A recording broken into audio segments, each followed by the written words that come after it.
nakuha natin yung pusa, guys. And she was still a little baby. Ayan, ito ang pusa ko. Stella. And that's the new one.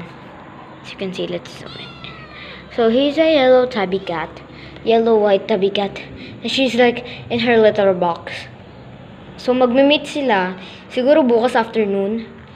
Ayan o, sabi niya, Mami, ba't yan nandito sa pamamahay ko yan? Tiyanak na yan.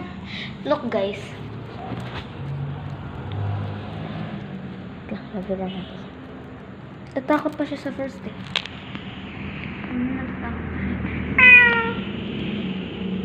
Bukas siguro babalik mo ako siya. Para maging comfortable siya sa akin.